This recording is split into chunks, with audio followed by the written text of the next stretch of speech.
Assalamualaikum warahmatullahi wabarakatuh. Bismillahirrahmanirrahim. Alhamdulillahirabbil alamin wa bihi nasta'in 'ala umuri dunya waddin. Wassalatu wassalamu ala asyrafil anbiya'i wal mursalin sayyidina maulana Muhammadin wa ala alihi washabihi ajma'in. Subhanaka la ilma lana illa ma 'allamtana innaka antal alimul hakim. Sebelum kita melanjutkan membaca Al-Insaniyah Qabla Tadayyun, dan ini insyaallah bacaan kita yang terakhir ya dari Al-Insaniyah Qabla Tadayyun. Sebelum kita melanjutkannya, mari kita hadiahkan Fatihah untuk Nabi Muhammad SAW, para sahabat, para tabi'in, ahlul bait, juga ulama-ulama muslim, dan juga tak lupa guru-guru kita semua. Ila hadratin Nabi Mustafa Rasulullah sallallahu alaihi wasallam wa ala alihi washabihi wa dzurriyyatihi wa ahli baitihi wa ila ulama'il muslimin min al-fuqaha wal muhadditsin wal qurra'il mufassirin was sufiyya wal mutakallimin wa ila ulaihi ta'ala min masyariqil ardi ila magharibiha fi barriha wa bahri min yaminiha ila shimaliha, khususan Syekh Abdul Qadir Jilani wa khususan Sidi Abdul Salam wa khususan Sidi Abdul Hasan Syadzili wa ulai ila tas'a fi ardi Jawa wa ulai ila ta'ala fi ardi wa khususan muassisi Jamhuriyat Indonesia wa muassisin ta'ala wa usulihim wa fura'ihim wal akhirina minhum syai'u lillahi lana wa lahumul fatihah. A'udzu billahi minasyaitonir rajim. Bismillahirrahmanirrahim. Alhamdulillahirabbil alamin arrahmanirrahim maliki yaumiddin. Iyyaka na'budu wa iyyaka nasta'in ihdinas siratal mustaqim siratal ladzina an'amta 'alaihim ghairil maghdubi 'alaihim waladdallin. Amin. Kita lanjutkan ya dari pembacaan kita yang kemarin. Kemarin kita berhenti di pentingnya qalbu insanin ya. Pentingnya hati manusia untuk bisa menerima kebenaran, untuk bisa tinggal di dalamnya iman yang sempurna. Karena iman tanpa hati itu akan percuma. Nah, kita akan lanjutkan walihadza ja'alallahu asasal kasbi wal qalbu. Kata Habib Ali Al-Jufri, walihadza ja'alallahu asasal kasbi wal qalbu. Karena hal itulah maka Allah menjadikan fondasi-fondasi dari pekerjaan kita semua, fondasi-fondasi dari amaliyah manusia itu adalah al-qalbu. Jadi intinya itu ada di hati ya, ada di hati. Nah, karena itu kemudian hati ini menjadi sangat penting ya. Di dalam beberapa keterangan hati itu segalanya. Ala wa inna fil jasadi mudghatan, bahwa di jasad kita ada segumpal daging. Idza saluhat saluhal jasadu kulluh wa idza fasadat fasadal jasadu kulluh. Kalau seandainya hati ini benar, hati ini bersih, maka seluruhnya akan bersih. Tapi kalau hati ini kotor, maka seluruhnya pun akan kotor. Nah, Imam Ghazali ini punya kitab Ihya, dan di kitab Ihya itu di juz 3 ya, di juz 3 itu beliau menjelaskan kitabu Syarhi Ajaibil Qalbi ya. Di situ menarik sekali penjelasan Imam Ghazali. Jadi menurut Imam Ghazali, hati manusia inilah kunci dari segalanya. Karena kita tidak bisa mengelola hati, maka kita akan turun derajat lebih rendah daripada hewan. Dan ketika kita bisa mengelola hati dengan baik, kita akan naik derajat hampir sama dengan derajatnya malaikat, bahkan lebih tinggi. Nah, karena itu penjelasan Habib Ali Al-Jufri ini senada dengan penjelasan ulama-ulama yang lain, seperti penjelasan Imam Al-Ghazali dalam Ihya Ulumuddin. Walihadza ja'alallahu asasal kasbi wal qalbu. Jadi inti dari segalanya, inti dari segala perbuatan kita itu adalah al-qalbu, hati kita. Dengan dalil walaki yu'akhidzukum bima kasabas qulubukum. Walaki yu'akhidzukum bima kasabas qulubukum, tetapi yang yu'akhidzukum, tetapi yang akan dihitung oleh Allah Subhanahu wa taala adalah bima kasabas qulubukum, segala sesuatu yang dikerjakan oleh hati. Nah, itu artinya pusat segalanya adalah hati. Ketika hati niatnya bagus, maka itu akan dihitung bagus. Ketika hati niatnya jelek, maka itu akan dihitung jelek. Wa ja'ala nadharahu ta'ala ilaihi qabla nadharihi ilal amal. Dan Allah menjadikan nazarnya Allah menjadikan perhatiannya Allah kepada hati itu sebelum perhatian Allah kepada amal. Jadi Allah itu akan memperhatikan hati kita terlebih dahulu sebelum memperhatikan amal kita. Innallaha la yanzuru ila suwarikum wa amwalikum walaki yanzur ila qulubikum wa a'malikum. Sesungguhnya Allah tidak melihat suar, tidak melihat bentuk rupa zahir kita, wa amwalikum, dan juga tidak melihat harta kita, walaki yanzur ila qulubikum wa a'malikum. Tapi Allah akan melihat, akan menilai, akan memperhatikan hati kita, akan menilai hati kalian, akan memperhatikan hati kalian, wa a'malikum, dan perbuatan-perbuatan kalian. Di hadis ini Nabi menjelaskan bahwa Allah yang pertama kali akan melihat itu adalah kepada hati, qulubikum. Setelah itu baru kepada a'malikum, kepada perbuatan. Nah, ini menunjukkan bahwa yang pertama kali harus kita perhatikan itu adalah hati kita. Karena hati kita inilah yang pertama kali diperhatikan oleh Allah Subhanahu wa taala. Warabatu ta'zimash sya'air birusukhit taqwa fil qalbi. Dan Allah menjadikan ta'zimash sya'air birusukhit taqwa fil qalbi. Allah menjadikan pengagungan sya'air, pengagungan syiar-syiar agama. Allah mengaitkannya, robato, mengaitkan pengagungan syiar-syiar agama birusukhit taqwa fil qalbi, dikaitkan dengan tertancapnya ketakwaan di dalam hati. Itu artinya kalau ketakwaan kita, kalau hati kita tidak berisi takwa, maka meskipun kita melakukan sholat, tapi sesungguhnya kita tidak sedang meninggikan syiar-syiar agama. Beda halnya ketika hatinya dipenuhi dengan takwa, perbuatan apapun itu bisa menunjukkan dia sedang mengagungkan agama, sedang meninggikan syiar-syiar agama. Dzalika wa may yu'azzim sya'airallah fa innaha min taqwal qulub. Wa may yu'azzim sya'airallah, barang siapa yang meninggikan, mengagungkan syiar-syiar Allah, fa innaha min taqwal qulub, maka sesungguhnya itu timbul dari hati yang penuh takwa. Ya. Wa indama wa itu ya. Jadi itu menunjukkan sekali lagi bahwa ini Imam atau Habib Ali Al-Jufri masih berbicara tentang pentingnya hati, bahwa kunci segalanya adalah hati. Hatilah yang menjadikan kita dilirik oleh Allah ya. Maksudnya apakah kita diberikan pahala, apakah diberikan dosa, itu karena hati. Apakah kita kemudian perbuatan-perbuatan kita itu mencerminkan sikap kita kepada Allah, sikap kita sebagai pengagungan terhadap syiar-syiar Allah atau tidak, itu tergantung kepada hati juga. Selanjutnya wa indama wasafallahu ta'ala asba as-sayyid al-masih. Dan ketika Allah mensifati, ya, Allah mensifati atba as-sayyid al-masih, pengikut-pengikut Nabi Isa alaihissalam, qaddama wasfa qulubihim ala dzikri af'alihim. Ketika Allah mensifati al-hawariyun atau hawariyin, Allah mensifatinya, yang pertama yang Allah sifati adalah hati mereka sebelum mensifati perbuatan mereka. Jadi hawariyun yang pertama kali disifati oleh Allah adalah hatinya, bukan perbuatannya.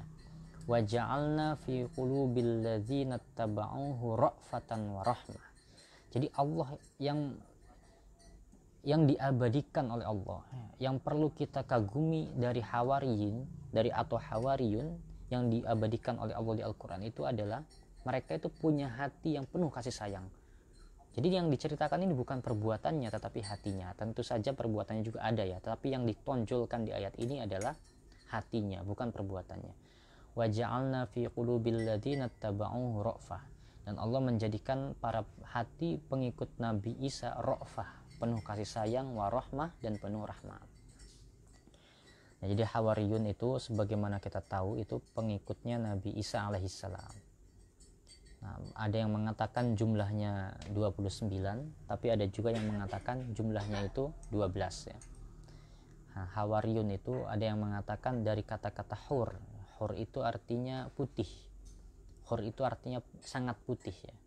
Kenapa hawariyun dikatakan dinamai seperti itu? Karena mereka itu suka memakai baju yang warna putih. Ada yang mengatakan seperti itu. Tapi ada juga cerita ini pengikut Nabi Isa ini agak sedikit manja ya, awal-awalnya itu agak sedikit manja. Jadi kalau ingin makan Kalau ingin makan selalu minta Nabi Isa, ya ruh Allah, wahai ruhnya Allah, kami lapar, beri kami makan. Lalu akhirnya Nabi Isa mengeluarkan makanan dari tanah, dimakan. Kalau mereka haus, mereka juga ngadu kepada Nabi Isa, wahai Nabi Allah, kami haus. Kemudian dikeluarkan air dari tanah dan mereka minum. Nah, lama-lama mereka itu tanya kepada Nabi Isa, sesungguhnya perbuatan yang bagus itu yang bagaimana? Nabi Isa menjawab, perbuatan yang bagus itu adalah perbuatan seorang hamba dari jerih payahnya sendiri. Nah, ketika Nabi Isa mengatakan seperti itu, seketika mereka itu akhirnya mencari kerja. Nah, dan mereka itu mencari kerja dan mereka kemudian menjadi tukang cuci baju, nah, tukang memutihkan baju. Nah, karena mereka menjadi tukang memutihkan baju, maka mereka disebut al-hawariyun. Jadi al-hawariyun itu dari kata-kata putih. Nah, tapi ada juga yang mengatakan al-hawariyun itu maksudnya dari kata-kata khalis atau murni, ya, itu ada di kitab-kitab tafsir. Nah, ala kulli hal, hawariyun ini adalah pengikut Nabi Isa yang sangat cinta kepada kebenaran. Bahkan di dalam banyak kitab-kitab itu mereka selalu dinaungi oleh awan, ya, karena saking tulusnya keimanan mereka. Nah, kenapa mereka bisa sangat hebat? Kenapa hawariyun bisa sangat spesial? Ternyata ayat ini memuji mereka bukan memuji perbuatannya, tetapi memuji hatinya. Wa ja'alna fi qulubil ladzina tabauhu ra'fatan wa rahmah.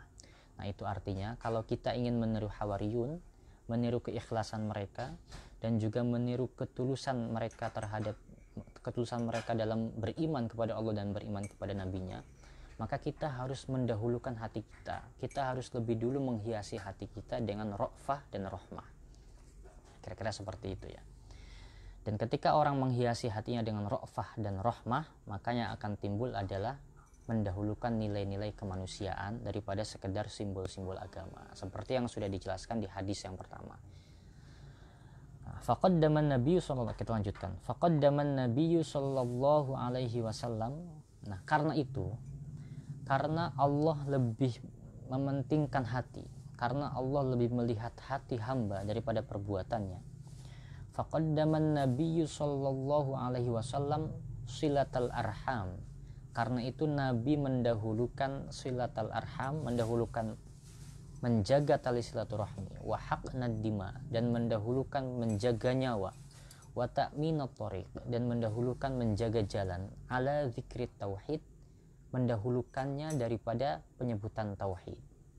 Kenapa? Li'annal ikhlala biha, karena menghilangkan itu, menghilangkan silatul arham, menghilangkan haqnud dima, menghilangkan ta'minut turuq, menghilangkan kedamaian, wat tajarru ala qati'atir rahim, dan melakukan atau berani mencederai atau berani memutus tali silaturahim, wasafkid dima, dan berani mengucurkan darah orang lain, wat ta'addi ala may yasiruna fit thariq, dan berani untuk membegal orang yang berjalan dengan damai. Itu semua af'alun tudirru quluba murtakibiha. Itu semua adalah perbuatan-perbuatan yang bisa melukai atau bisa mencederai, mengkotori hati orang yang melakukannya. Fayuhitu biharron, dan karena itu hatinya akan diliputi oleh penutup. Hatinya akan ditutupi oleh penutup.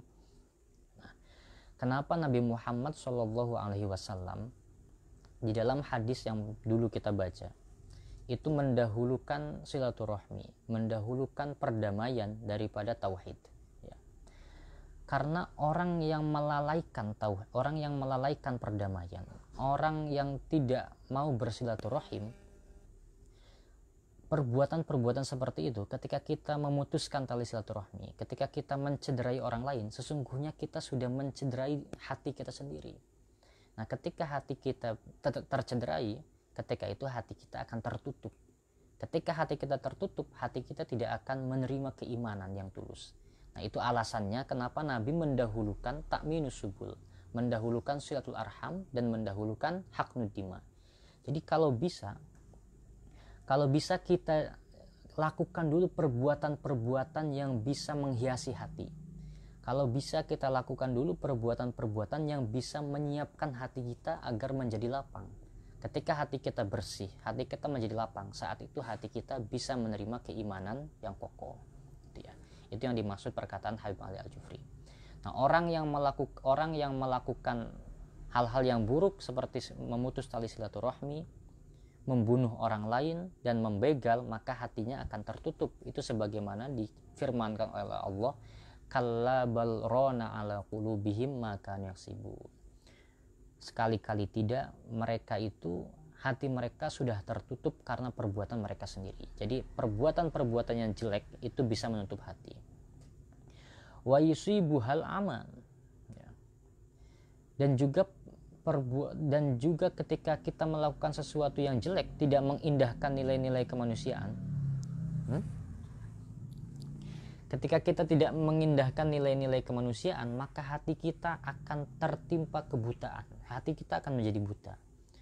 Fa innaha la ta'mal absar walakin ta'mal qulubul lati fis sudur.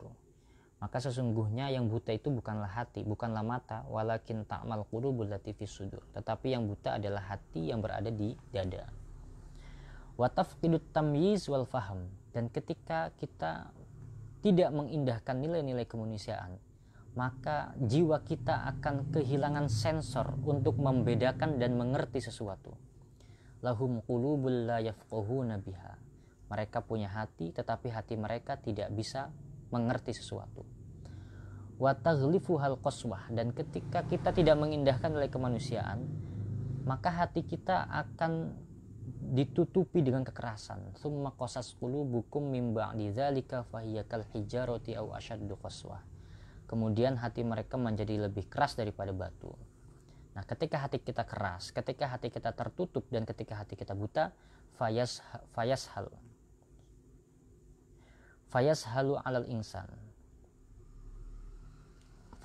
alal insani al kadzibu. Maka ketika itu kita akan mudah berbohong.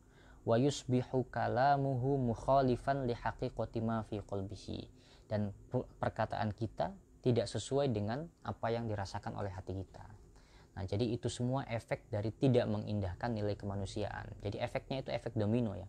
Efek yang pertama, ketika kita tidak mengindahkan nilai kemanusiaan, hati kita akan buta, hati kita akan tertutup, hati kita akan keras. Ketika hati kita keras, maka hati kita tidak bisa lagi membedakan mana yang baik dan mana yang buruk. Dan ketika itu terjadi, maka kita akan mudah untuk berbohong, dan perkataan kita tidak sesuai dengan kehendak hati kita. Itu yang diterangkan oleh Habib Ali Al-Jufri dengan dalil-dalil yang kuat dari teks-teks Al-Quran.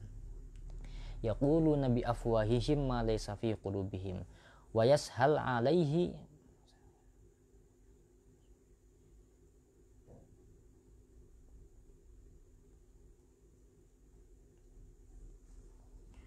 ayyaqula linnasi ma ya'bahu qalbuhu. Dan dia akan mengatakan kepada orang-orang sesuatu yang diingkari oleh hatinya sendiri. Yurdunakum bi afwahihim wa ta'ba qulubuhum. Nah, hati mereka akan mengatakan sesuatu yang justru ditolak oleh hati mereka sendiri. Duna ayyashma izza minal marad. Tanpa mereka bisa merasakan kejijian dari sakit itu, tanpa mereka bisa merasakan sakitnya itu. Jadi kita akan dengan mudah berbohong, akan dengan mudah melakukan sesuatu yang ditolak oleh hati kita, dan kita merasa biasa-biasa saja. Nah, kenapa kita merasa biasa-biasa saja? Ya karena hati kita sudah tertutup. Apa yang menyebabkan hati kita tertutup? Salah satunya karena kita tidak mengindahkan nilai-nilai kemanusiaan. Duna ayashma izza minal marad alladzi asaba qalbahu aw yakhsha izdiyadahu bitamadihi fi qulubihim maradun fazadahumullahu marada. Nah, ini ya. Ini penjelasannya sangat panjang, ya. Penjelasannya sangat panjang dan semuanya tentang hati.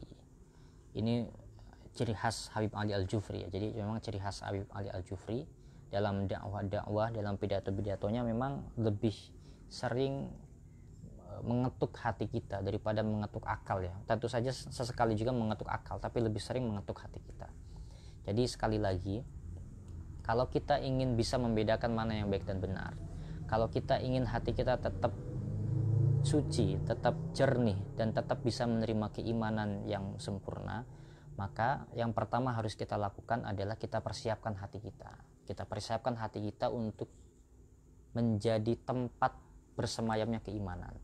Nah, salah satu cara menyiapkan hati untuk tempat bersemayamnya keimanan adalah dengan mengindahkan nilai-nilai kemanusiaan. Salah satunya adalah menjaga silaturahmi, menjaga hubungan baik dengan orang lain, dan menjaga kenyamanan orang lain. Nah, kita lanjutkan. Ini tinggal sisa 2 halaman lagi ya. Wa indaha ay wa inda tilkal af'al ya maksudnya. Wa indaha. Nah, ketika hati kita tertutup, ketika hati kita menjadi keras, maka yafqidu ihsasahul insani bil khata. Maka kita akan kehilangan sensor kemanusiaan kita. Maka kita akan kehilangan perasaan manusiawi kita bil khata. Wala yasdadu illa tamadiyan firrodhilah. Dan kita tidak akan melakukan apapun kecuali tamadian, kecuali terus menerus dalam sifat buruk ini, terus menerus dalam rodhilah. Wa in shalla wa shoma wa qara'al Qur'an. Meskipun kita sholat, meskipun kita berpuasa, dan meskipun kita membaca Al-Quran. Wa ammal ladzin, ayatnya apa? Wa ammal ladzina fi qulubihim maradun fazadashum rijsan ila rijsihim. Orang-orang yang hatinya penuh dengan penyakit, fazadashum rijsan ila rijsihim, maka dia amal-amalnya itu hanya akan menambah penyakitnya saja.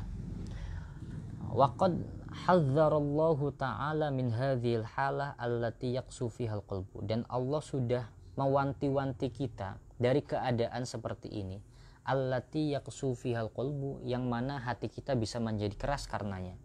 Fala yataharrak wa la yata'athar bidzikri. Ketika hati keras, lebih buruk dari itu, ketika hati kita keras, maka efek terburuknya adalah hati kita tidak akan tergerak dan tidak ada efek dari zikir kita. Fawailul lil qasiyati qulubuhum min dzikrillah. Celakalah orang-orang yang keras hatinya dan tidak bisa mengingat Allah. Ketika zikir saja hati kita tidak tergerak. Bal rabata sababa israril kuffar alal kufri ba'da wuduhil haqqi lahum bima fi qulubihim min hamiyati jahiliyah. Bahkan Allah mengaitkan ya. Jadi kenapa orang-orang kafir meskipun sudah ada ayat-ayat Allah yang jelas, meskipun Nabi bisa mendatangkan argumen-argumen yang kuat, kenapa orang-orang kafir tetap kafir? Karena hati mereka ya, karena hati mereka diliputi dengan kesombongan. Jadi bal robato sababa israril kufari al kufri, bahkan Allah mengaitkan sebab kekufuran mereka yang terus menerus ba'da wuduhil haqqi, setelah jelasnya kebenaran, ba'da wuduhil haqqi lahum bima fi qulubihim min hamiyati jahiliyah, itu karena hati mereka diliputi dengan kesombongan jahiliyah. Idz ja'alal ladzina kafaru fi qulubihim alhamiyata hamiyatal jahiliyah. Nah, karena itu wada'ahum ya.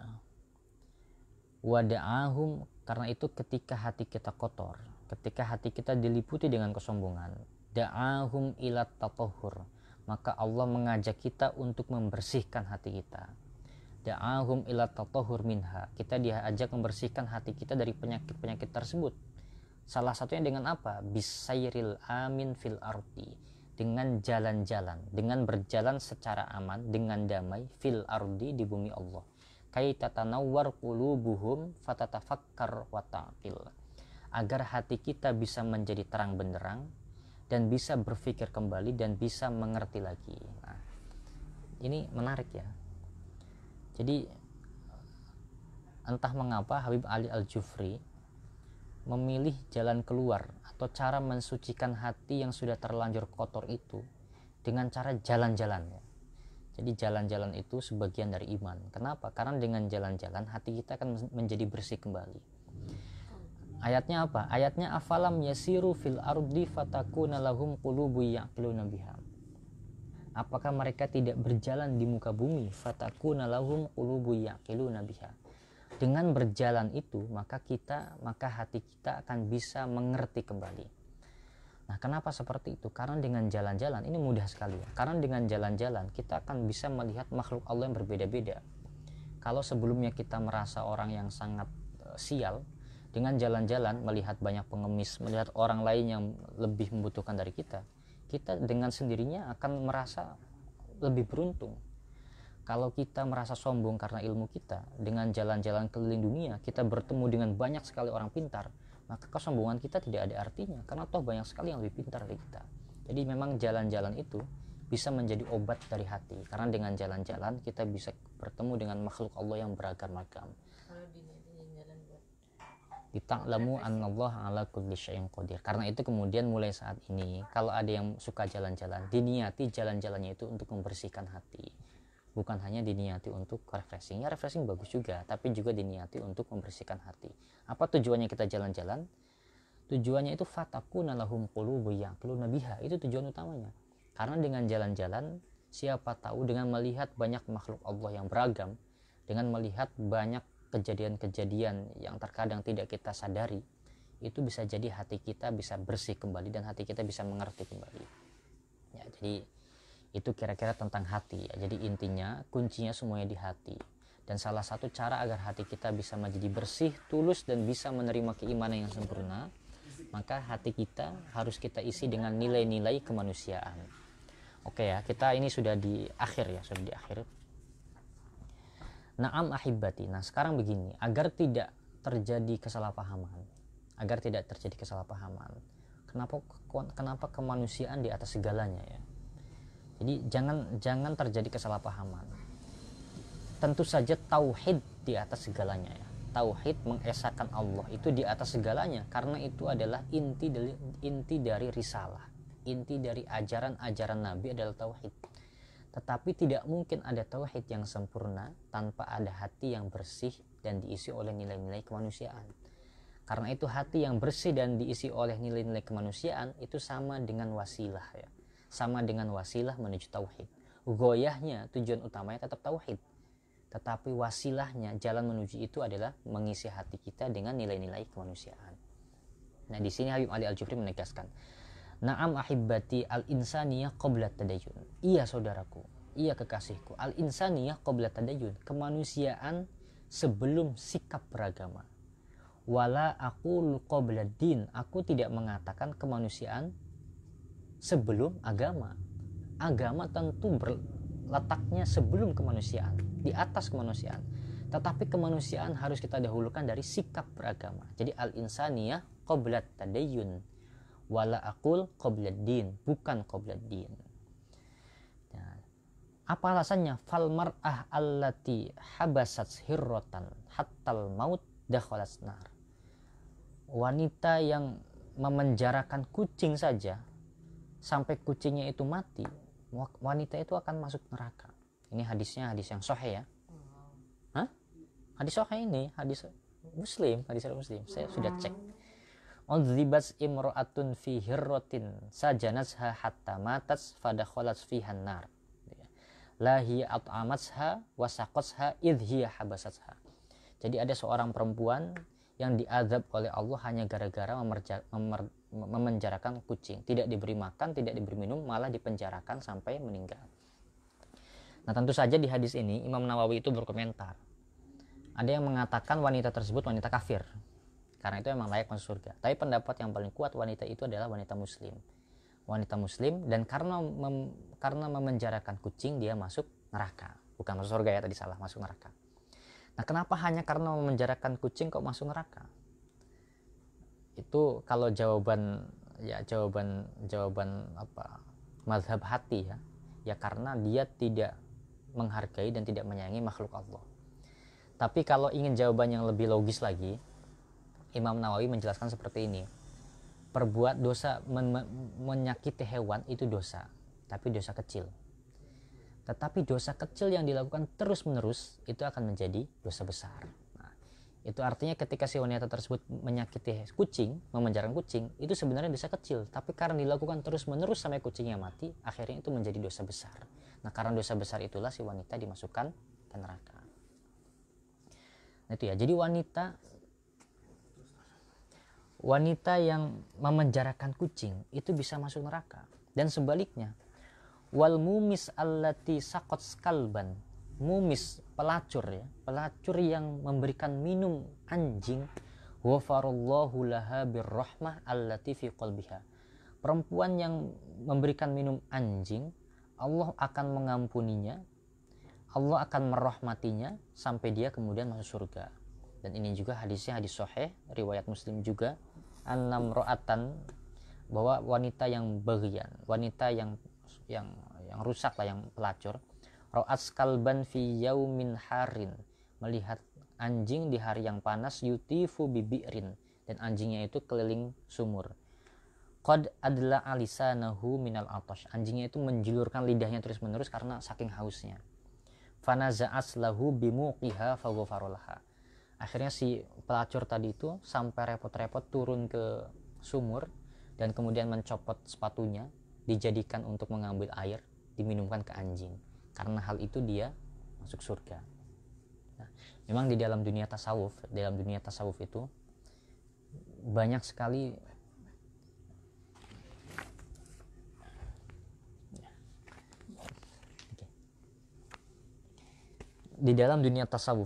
sekali perbuatan-perbuatan kecil yang bisa menyelamatkan seorang hamba. Ada kisah Imam Ghazali masuk surganya hanya gara-gara mengikhlaskan tintanya diminum oleh lalat. Jadi dari semua amal Imam Ghazali, yang menyebabkan Imam Ghazali masuk surga itu hanya karena ketika ada lalat menghisap tintanya Imam Ghazali mengikhlaskannya. Sayyidina Umar masuk surganya hanya gara-gara melepaskan burung umprit. Burung umprit itu apa bahasa Indonesianya?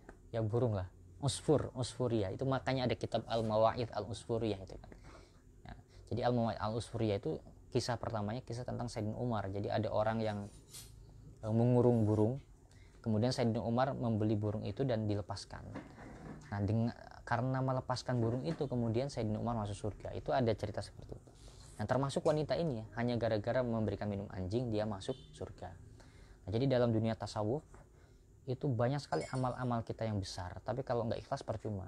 Tapi dengan dosa dia yang lain? Ya, kalau Allah mau mengampuni saja. Dan banyak juga perbuatan-perbuatan yang kecil ketika dilakukan dengan ikhlas itu akan menyebabkan dia masuk surga. Kenapa seperti itu? Karena Ahlussunnah wal Jamaah meyakini masuk surga dan masuk neraka itu bukanlah sesuatu yang menjadi akibat dari perbuatan kita. Masuk surga itu karena fadilah dari Allah Subhanahu wa taala. Masuk neraka ya memang karena Allah menginginkan kita masuk neraka. Jadi tidak ada hubungannya dengan perbuatan kita. Itu keyakinan Ahlussunnah. Beda dengan Mu'tazilah. Mu'tazilah punya keyakinan kalau berbuat baik wajib masuk surga, berbuat jahat wajib masuk neraka. Ahlussunnah enggak seperti itu. Jadi Ahlussunnah meyakini orang yang maksiat banyak bisa jadi dia masuk neraka. Orang yang maksiat banyak bisa jadi dia masuk surga. Kebalikannya, orang yang perbuatannya baik terus bisa jadi dia masuk neraka. Itu keyakinan Ahlussunnah wal Jamaah. Tetapi ya tentu saja kita harus husnudzonnya. Nah, dari hadis ini, dari hadis yang dibacakan atau dikutip oleh Imam atau Habib Ali Al-Jufri, di situ menunjukkan pentingnya hati ya. Ketika seorang mukmin, seorang wanita yang baik-baik tapi hatinya itu jelek, sampai tega memenjarakan kucing sampai mati, dia masuk neraka. Tetapi ada wanita yang dipandang jelek secara hukum sosial, pelacur, tapi memiliki hati yang bagus, hati yang bersih. Ada seekor anjing kehausan dan diberikan minum, maka dia masuk surga. Nah, itu menunjukkan jangan sampai kita meremehkan perbuatan-perbuatan kita yang kecil, karena siapa tahu dengan perbuatan kecil kita itulah justru jalan kita menuju masuk surga. Kata Nabi Muhammad SAW, la tahqironna syai'an minal ma'ruf. Janganlah kita meremehkan hal-hal kecil yang termasuk kebaikan. Wa antukallima akhauka wa anta mumbasitun ilaihi wajhuka, inna dzalika minal ma'ruf. Hal sepele saja, engkau bertemu dengan saudaramu dalam keadaan tersenyum, itu juga bagian dari kebaikan. Jangan sepelekan itu. Siapa tahu itu menjadikan jalan kau masuk surga. Ya, jadi kira-kira seperti itu. Nah, wal mumis allati saqas kalban ghafarallahu laha birrahmah allati fi qalbiha. Pelacur yang memberikan minum anjing, maka pelacur tersebut diampuni oleh Allah Subhanahu wa taala. Kama akhbarul muallim al-a'zam wal insanul kamil. Sebagaimana halnya dikabarkan oleh Nabi Muhammad SAW. Jadi itulah pentingnya hati ya, pentingnya kebersihan hati. Saking pentingnya kebersihan hati, dalam buku Muhammad al-Insanul Kamil, Nabi Muhammad itu dibersihkan hatinya oleh malaikat Jibril 4 kali. Jadi pertama ketika masih kecil, kedua ketika umur beliau 10 tahun persiapan menuju balik, ketiga ketika beliau itu mau diberikan wahyu, dan keempat ketika Nabi Muhammad mau Isra Mi'raj. Jadi dibersihkan hati.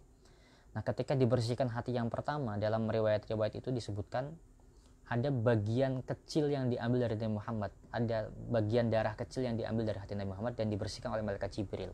Lalu malaikat Jibril mengatakan bagian inilah tempatnya setan bersemayam. Tentu itu bahasa kiasan ya, tapi itu artinya memang hati kita itu selalu dipenuhi dua hal. Di dalam hadis-hadis itu, fil qalbi lammatan, di dalam hati itu ada dua lammah, ada dua bisikan yang terus-menerus bertempur, lammah syaitoniyah wa lammah malakiyah, bisikan setan dan bisikan malaikat, dan kedua-duanya selalu bertempur. Nah, itu artinya memang setiap saat kita harus selalu membersihkan hati kita ya. Nah, dan sekali lagi, bagaimana cara membersihkan hati kita? Salah satu caranya seperti yang diajarkan oleh Nabi Muhammad SAW. Cara membersihkan hati adalah dengan huknud dima, dengan menjaga jiwa, dengan menjaga tali silaturahmi, dan menjaga kedamaian orang lain, dengan meninggikan nilai-nilai kemanusiaan. Nah, lihaza fanahnu bihajatin ila isti'adati insaniyatina hatta yasihhu tadayyunana. Lihaza fanahnu bihajatin ila isti'adati insaniyatina hatta yasihha ya. Hatta yasihha tadayyununa.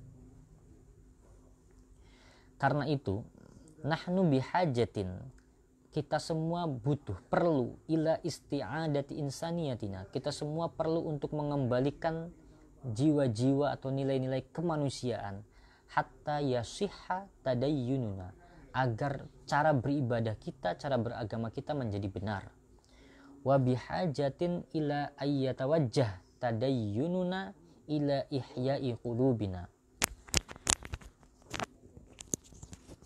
Dan kita juga perlu untuk mengarahkan sikap beragama kita kepada ihya'i qulubina, kepada menghidupkan hati. Jadi beragama itu bukan hanya sekedar beribadah, zikir yang panjang dan sebagainya, tapi beragama itu juga harus mengembalikan hati kita, menghidupkan kembali hati kita. Litanta'isha adamiyatuna wa tastayqiz, litanta'isha adamiyatuna wa tastayqidhu insaniyatuna, agar adamiyah kita, agar jiwa kemanusiaan kita hidup kembali, dan agar nilai-nilai kemanusiaan kita bangkit kembali. Fatahla anhal ightiroru. Karena hal itu dan dengan itu mudah-mudahan al-ightiror, tipuan-tipuan yang biasa menutup kita, yang biasa menipu kita, takhla, itu hilang. Wa ta'wa ila rihabillahi wahda la syarikalah. Dan agar kita bisa kembali kepada perlindungan Allah Subhanahu wa taala. Fatakhla anha syirkul ana wa syirkut tama wa syirkur riya was sum'ah wa syirku hubbil makana was syuhrah. Dan mudah-mudahan dengan itu semua syirik-syirik yang menyelimuti kita, baik itu syirik al-ana, maksudnya syirik al-ana itu merasa diri kita yang paling bagus, paling hebat, itu syirik juga, karena itu artinya kita meyakini kita lah yang hebat, bukan Allah yang hebat, dan sebagainya. Wasyirku toma, dan toma itu syirik juga. Wasyirku riya itu syirik juga. Wasum'ah dan sebagainya. Dan menyukai makanah, menyukai pangkat tertentu, dan menyukai ketenaran, itu syirik juga. Ini sulit sekali ya, sulit sekali direalisasikan oleh anak-anak muda, ini sulit sekali ya, tapi nggak apa-apa lah, dibaca untuk dijadikan bekal dan dilatih ya. Wa tatalaqqa haqiqatul ilmil aqdas, atau wa tatalaqqa haqiqatul ilmil aqdas. Wa tatalaqqa haqiqatul ilmil aqdas. Dan dengan itu mudah-mudahan kita semua bisa mendapatkan, bisa merasakan hakikat ilmu yang suci, hakikat ilmu yang sebenarnya.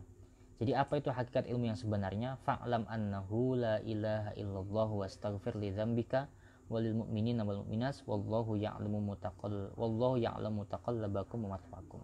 Jadi itu inti dari ilmu hakikat. Ilmu sebenarnya adalah kita mengetahui bahwa tiada Tuhan selain Allah, wastaghfir li dzambika, dan setelah itu kita meminta ampun atas dosa kita dan meminta ampun atas dosa orang lain. Jadi itu ilmu hakikat. Karena di dalam la ilaha illallah tiada Tuhan selain Allah, berarti kita itu mengakui bahwa tiada apapun selain Allah, tiada yang bagus kecuali Allah, tiada yang besar kecuali Allah, tiada yang sempurna kecuali Allah. Ya berarti kita semua ya tidak ada apa-apanya. Dan itu semua bisa terjadi kalau hati kita suci, kalau hati kita bersih. Dan hati kita bersih salah satu jalannya adalah dengan nilai-nilai kemanusiaan. Jadi demikian risalah dari Habib Ali Al-Jufri ditutup dengan Allahumma tsabbit ilma la ilaha illallah fi qulubina. Ya Allah, mudah-mudahan Engkau menguatkan pengetahuan tentang la ilaha illallah di hati kami semua. Waghfir lana dzunubana walil mu'minina wal mu'minat, dan mudah-mudahan Engkau mengampuni dosa kami dan dosa orang-orang mukmin dan mukminat semuanya. Jadi demikian, ini terakhir ya tentang al-insaniyah qabla tadayun. Minggu depan kita mulai dengan qasasul anbiya, kisah-kisah para nabi. Tapi bacaan utama kita nanti tafsir Maroh Labid, tafsirnya Imam Nawawi. Cuman ya pasti kita akan baca juga referensi-referensi lain. Kita akan koordinasikan, kita akan juga sambungkan dengan referensi-referensi yang lain seperti Al-Bidayah wa Nihayah dan sebagainya. Demikian tentang Al-Insaniyah Qabla Tadayun. Semoga kita bisa mengambil manfaatnya. Mohon maaf kalau ada banyak kata yang salah. Sekali lagi jangan salah paham bahwa di sini adalah Al-Insaniyah Qabla Tadayun, bukan Al-Insaniyah Qabla Din. Jadi kemanusiaan di atas sikap beragama. Tauhid adalah segalanya, tetapi jalan menuju tauhid adalah dengan menyiapkan hati kita dan mengisinya dengan nilai-nilai kemanusiaan.